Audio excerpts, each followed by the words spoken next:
Mavuno, Young and Fearless, to yet another conversation. The past few weeks we've been discussing important issues, modern families, drugs and the effects that they have on us. Today, in the electioneering year, we are talking about politics and governance and how we can make a difference in the world that we have around us. So I'd like to encourage you guys, come in, be the change that you want to see. If there's a space that you can make a difference, be sure to do so. So welcome, and even as we enjoy this conversation, I pray that you would be able to engage with other people around you to be the change that you want to see.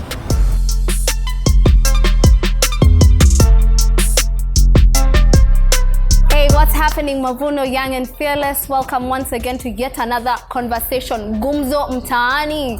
Hey, we've had so many beautiful conversations where people have been so real, and I can't wait to hear what these amazing young people have to say about our conversation for today. And so because of our background right behind us, if you can see, we will not be doing it justice if we don't have a conversation about politics, leadership, and governance, and that's what our conversation is today. And so basically governance is how the government works, making up decisions that will help us in our society, how we can have proper human rights, how to solve conflicts. And before we even delve into the conversation, let me give you a chance to introduce yourselves. We can start from here. I'm Tobias Orao. I'm a change maker. Come on, wait there. Okay, sorry. I'm a change maker, I'm a leader. I'm a founder of Generation Shapers, an organization, and also work with various organizations like Footprints and other organizations. And I'm also a community legal volunteer or a paralegal within the community and a human rights defender. Pressure kwenu. All the best. Hey guys, my name is Javan Oliech. I serve at Footprints for Change as a program lead and also a change maker in the community, trying to do our best to change the community. Nice. Hi guys, I'm Mahoro Atone. I'm a student actually at GQuat, but right now I'm an intern at Footprints for Change, and yeah. Amazing. Your name sounds really interesting. What does your name mean? So Mahoro is a Rwandi's name. In full, it's actually Amahoro. Amahoro. Yeah, which means peace. So when someone is bringing beef, you're just like, Amahoro, guys. That's what my name is. So cool. So guys, let me understand where you at in the conversation of leadership and governance. Like, what's your experience? What has worked? What do you feel? Can we just change up things about our leadership, our politics, things like that? Take it. Yes, Javan. Okay, from my understanding of leadership, we know that maybe things are not going right the way we expect them to go, and maybe for some they're going right, but no matter what happens, what I've been told and what I know, we need to pray for our leaders and how they should do about their leaderships. Yeah. Okay. To me, it is a bit controversial, but also it can be informative if we share the same perspective. In terms of, as I was growing up, leadership was a great thing, and it was something that gave me urge to be a good leader, and I've been a leader throughout my life. Sour Toby. So it is something that is good, and it comes with the responsibilities that are supposed to be taken very seriously. And to a point that our country, some of our leaders have taken it to be somehow selfish gain instead of servant leadership. Because being a servant leader, you can be questioned and give answers. And the moment that you don't want to give answers, that's where the problem starts. Because it depicts that there is something wrong within you and also within your leadership.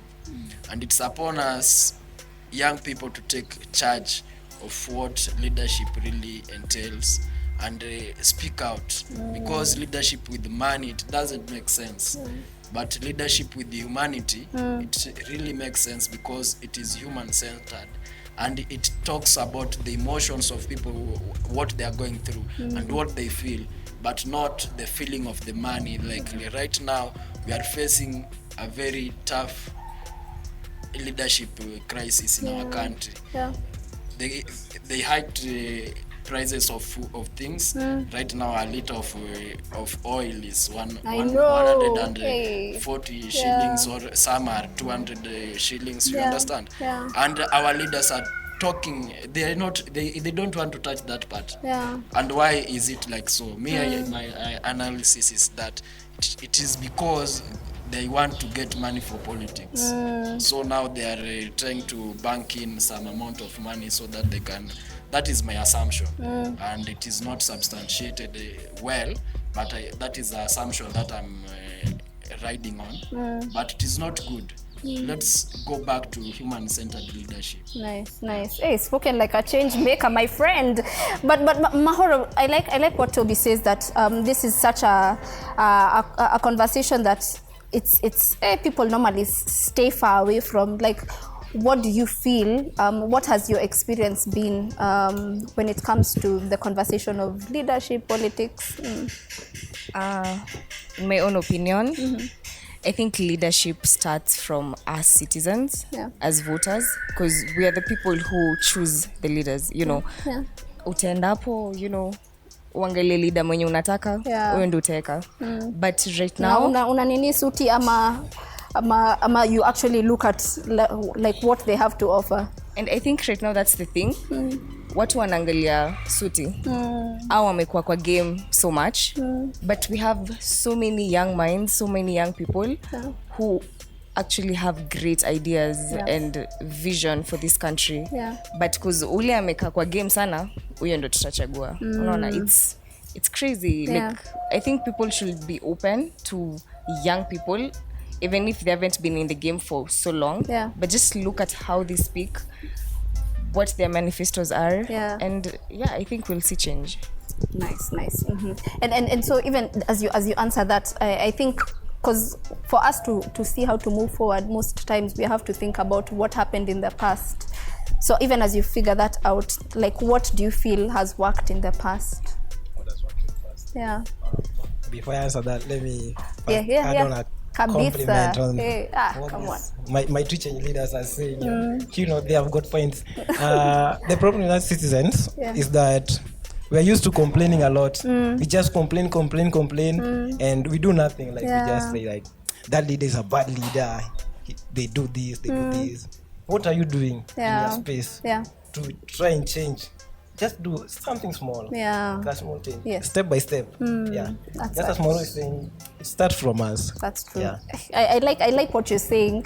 And even like it starts with the really small things that we're doing in our different spaces. And I like the fact that you already call yourself change makers. Me, I think I'm officially, guys, if you meet me on the street, ask me if I'm a change maker. I'ma tell you, Noel is my name and I'm a change maker. So even as you're moving and trying to make those little changes, like, what do you feel has really, like, things we can pick up on what other leaders have done and that we can continue with? One, I go with the Nelson Mandela's way of leadership. There is a story that he says that his father was a chief, and he used to go to the meetings with his father, and his father was the last person to talk in that meeting. Why? Because the father used to listen to the wisdom that the crowd had, and then sum it up, including the voices that have spoken, to including, so that he can feel seen is part of wisdom. And that is the type of leadership that we have, not just people coming to the leaders choosing for themselves what should be done to their people kweli. instead of listening to their people and understand what they are doing. And it is upon us citizens to take part in public participation, because that plays a vital role in leadership, especially in our country, because the constitution gives that provision that we should take part as citizens in public participation, in leadership. In that public participation is when we will say Mathare doesn't have a drainage system that is well built and also moving. Does that actually happen with the youth? Do they show up for the public participation? Is to me it is the way people they say flower girls. What is that supposed to mean? Sorry to be somehow discriminative in terms of ladies, but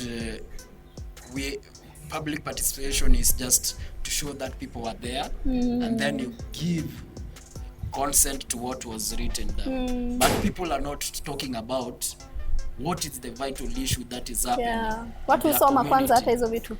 Watu husoma.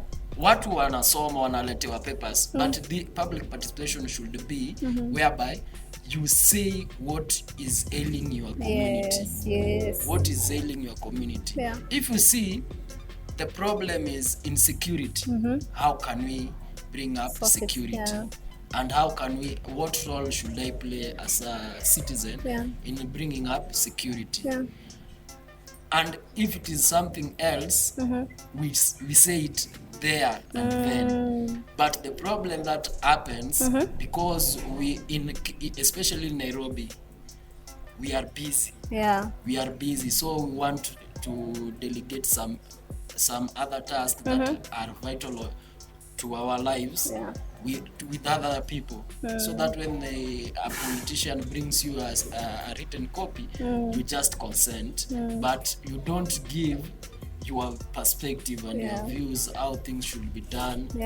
And that is why we don't have a governance. We are being controlled. It is upon us Kenyans to come to, even though Nairobi it is the capital city, but I can say, me being one of them, we are losing and we are somehow sleeping because we are not awakened. Because in the whole country, this is the county that it is number one in terms of capital raising and also in terms of economy, but it doesn't have a leader, which it is a leadership, it's an elective position, and we are just okay.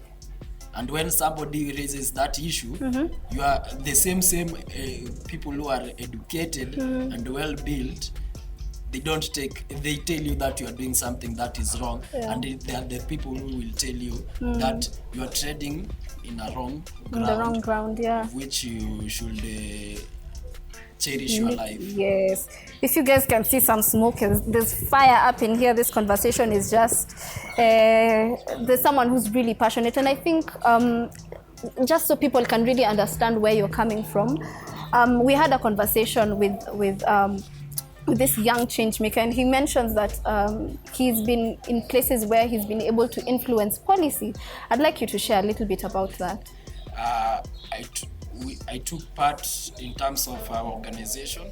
We were with the Footprints for Change and also Generation Shapers, and we gave our perspective and views in terms of the Children Bill 2021 and how we want it to be in terms of, especially I took part in the safeguarding part of the constitution of that bill, and it is something very important because we are losing lives. When at 16-year-old is being shot down, and then we marvel that he or she is engaging in crime, and we lose to understand that in the constitutional provision it is written that a child starts at the age below 18 years old. And then we marvel that a child has been gunned down.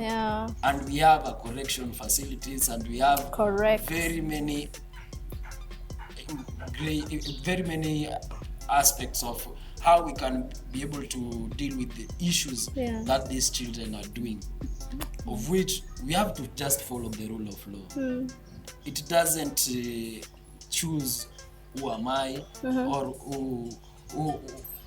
how connected am I at it. You should know people. It's not a matter of you should know people, but you should know humanity. That's true. What it entails. Guys, come on. Hey, Javan, what do you feel is one of the things that we need to really change about our leadership? First of all, let me say the leaders that I admire a lot. The first one is Martin Luther King, and the second one is Malala Yousafzai. Just like a small kid somewhere in Pakistan. Wow, I admire that lady so much. What I can say about what we can change in our leadership is if a leader has good vision. Be a leader with a vision, mission. Now running a country becomes easier because you've created a space where people are following your vision. And maybe let me say this, God's vision. If they follow the vision, they know what they're doing. But as he's saying, public participation, like be a servant leader. If you see a leader coming up from the office to the ground just to serve, help people in the community, what will you think? The people will admire that kind of a person, and they'll be working closely, and whenever the leader says whatever the leader says, they'll follow. They'll be able to hear, because it's easier for them. They say that he understands us, and at least we have a way of communication. Our leaders, most of them, they just tend to stay up in the office. We normally see this. I'm sorry to be using an example of our leaders. As open as you can be. Okay. Thank you so much for that. Most of them using the wrong way because they are late for work. Now the question I ask myself is, kwani angeamka mapema? Being paved on the wrong side of the way. It hurts so much to see such leaders do it. Umekwama kwa jam. Mimi nimeko kwa jam. Yeye na anatumia hiyo wrong way mimi naenda. Hawe ni employer. Employer anakuambia kaka. Amekama saa 4 ati yako na haraka sana. It hurts so much. So we need leaders. Be a leader of your vision. Build your vision. Build your people with vision. Guide them. Amazing. Hey, Amahoro, what do you have to say?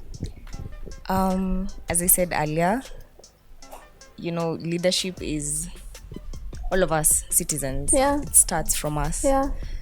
So when we come together as citizens and actually have a common goal that will contribute so much to the leaders we have, because I can give an example of the small things, like he said, it starts with the small things. Utaingia kwa matatu, mmefinyana hapo, mmoja kiongea, na nyinyi wote huko nyuma mlikuwa mnaongea, mnasema tumefinywa nini, mna complain, lakini makanga kiambia shukeni, nyote mmenyamaza. You're not fighting for what you stand for. That is true. So I think that really contributes, like when we come together, have a common goal and focus on where we're going. I think that will really contribute. So do you feel like sometimes there's just we're not together in this? I think we're really divided, to be really honest. Because when leaders come, watakuja wapeane 200 kwa those two people, Have you guys experienced that? What happens? Mkachukua? Mlichukua? Mimi sakudanganya, mimi nakula pesa yako. But because I have the knowledge. I have the So ulikula alafu ukienda ballot. I don't know you. I don't know you. Nice. Okay. So with that, ukipewa 200, au watakuja the big people in the community watakuja mobilize au wengine au tuchague huyu baadhi yako na kazi cause walikula ile 200 na wewe haikukufikia but cause insight mnaenda tu mnamchagua and this person doesn't have a vision. So when we come together ukijua this is where we want to be, I think that will really change. So where does it start? Where does it start from for us to be able to be together? Like, do you feel like in the spaces where you're at, do you have all the information to make the proper decisions? I think it starts with hata ikianza na mtu mmoja, for us, especially parents at home, guardians at home, ukisikia mzazi wako akisema, ukianza kuambiwa tunavutia huyu, it's generational. Yeah. So when you're given that opportunity to be open, to do whatever you want, stand for what you feel is right, I think it starts from there. So with that, talk to another person. Like if people have that openness, open-mindedness, I think that is where it starts. Yeah, it starts. And I think in this conversation, the one thing I have come to see is that with statistics from voting in 2017, 51% actually were young people 18 to 34, and come 2019, if you extrapolate that data, it means that there'll be an additional 9 million people who are coming to vote. So if I like what you're saying, that if people are not having those conversations, those small conversations to understand their stand and be able to stand their ground, that's a lot of stands, guys. So then we won't be able to make the proper decisions. So for you guys, how then can we help the youth in the here and now? Like what do you say is the way forward? According to me, is we should be informed and be open-minded and ready to be informed and to fuse in information and also to sieve in information. Yes. Because the moment that we are being given information, some are conflicting information and some are credible information. So if we know and understand how to fuse in and also sieve in various aspects of information, we are able to be change makers, because we youth, we are being told that we are the future generation. And the future is right now. To take part in leadership and also to be informed. You will never see your father making decision for you, because this life you have to make decisions. You have to make a decision whether you will wake up or not, because God has given you the ability to wake up. Now it is upon you to make a decision if you will get out of that bed. So, and if you don't want to use that capability that you have been endowed freely, then we are losing focus. We know we are tired. I know most of us are tired with the leadership, and most of us are saying, let's so and so go get that leadership position so that he or she get out of poverty. But we won't get out of poverty if we think in that perspective. We'll get out of poverty if we come together and also carry out activities together. We bring our hands together and then we say we are going as a team. I'm not going as Orao, but we are going as a team. If I get 200 shillings, it should reflect back to the other person. This bossy thing ni tu saunayo. Ati wendo leader na una lead madhare yote, wendo uko na pesa yote, wendo treasury, and then the people of madhare wanakuletea do, una tu unazieka and you are living in riches instead of wealth, because it is good to there's a quote that says, if you want to be a great leader, you have to carve your name in the heart of the people, not on statues, because it will be brought down. So if you are a conscious leader, make sure you carve your name in the heart of the people by doing good deeds. Wow. I think how he said his dad likes listening to people so that he can pour out wisdom. I think that's what you're really oozing out. But then even as we finalize in this conversation, I think the Bible has a lot to say about leadership and good governance and also politics, because there are stories in the Bible that can guide us. But even before we delve into God's word from the book of Esther, please tell us, Mahoro, peace. What do you feel is the perspective of faith when it comes to politics, leadership, and governance? Like, can good leaders actually succeed? Can people who are staunch Christians, who have faith in God, can they serve as good leaders? Yeah, sure, they can, because we have a lot of leaders in the Bible, and we can pick good deeds they did, or lessons and strategies that they used. So if a leader is a good Christian, because some people do hide. There's a good Christian and there's a bad Christian. Not really, but some people do hide in churches just to kujipendekeza kwa watu. But if a leader is truly a Christian, for sure, and he or she knows that this is what I'm supposed to do, this is how it's supposed to be done, definitely they will succeed. Yes. All right. And so just to conclude, we'll read a small portion of scripture from Esther 3, Esther 4:13 to 14, as we finalize. So this is the story of Esther when she found herself in a position of leadership, and that's where we find ourselves most times. We've had conversations, and this amazing panel has told us that it starts with the little things that we can do. We have those Esther moments. Chapter 4 verse 14 says,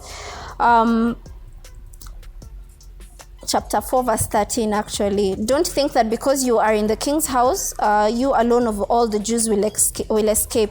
For if you remain silent at this time, relief and deliverance for the Jews will arise from another place, but you and your father's family will perish. And who knows but you that you have come to your royal position for such a time as this. And guys, we find ourselves in different positions for several reasons, and we are the ones who are able to make those decisions to bring a difference. And so my challenge to us today is to make that small step, make that decision to be the difference that you can be. Even as we are in an electioneering year, it takes courage for you to stand up for what is true. If it's a handout that's being given, make the right decision. It doesn't necessarily have to be that you will be the one to influence other people. Give hope where it is needed. But for us to get to that point where we make that decision, we have to get guidance and help from God. And so, just like Mahoro says, that God does have a part to play, and this is something that he holds dear to his heart. And Javan had mentioned that just like as a young person, you're told, pray for your leaders. That's one thing that we can definitely do. So I'd like to encourage us to actually take that step. Take that small thing that you can do. If it's standing in the gap for your leaders, do so. If it's making that right decision and going to vote, your vote counts. Make a difference where you're at. And so, thank you guys. I hope and pray that you guys will be even greater change makers in the spaces where you're at. You're already doing such a great job, and I pray that God really leads you to even greater levels of influence for this generation. I can't wait to hear more change makers. Will you be counted as a change maker? That's your challenge today. God bless you. Thank you.